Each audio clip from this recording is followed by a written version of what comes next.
అవతల ఆయన ఉంటాడు, అవతల ఉంటాడు, ఫోన్లో మాట్లాడుకోవటం. ఇంత పూర్వం నేను చాలాసార్లు సెంట్రల్ జైల్లో విజిటర్స్ చూడడానికి వచ్చాను. నేను సెంట్రల్ జైల్లో రిమాండ్లో ఉన్నాను. కానీ ఈ కండిషన్స్ అన్ని మారుతూ వచ్చాయి కదా. ఇప్పుడున్న దాంట్లో పెద్ద ఎక్కువగా మాట్లాడుకోవడానికి అవకాశం లేదు. ఫోన్లోనే అటే ఫోన్లో ఆయన మాట్లాడుతున్నాడు, ఇటే ఫోన్లో మనం మాట్లాడాలి. ఆయన ఏమీ కంప్లైంట్ నాతో అయితే ఏం కంప్లైంట్ చెప్పలేదు.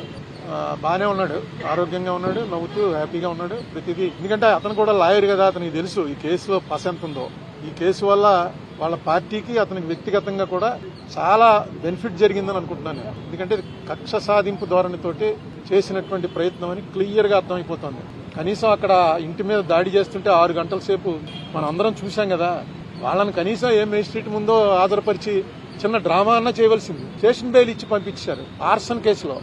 ఆర్సన్ కేసు అంటే ఇంటి మీదకి మంటలు వచ్చేలాగా పెట్రోల్ బాంబులు విసిరితే దాంట్లో స్టేషన్ బెయిల్ నేను ఎప్పుడు వినలేదు.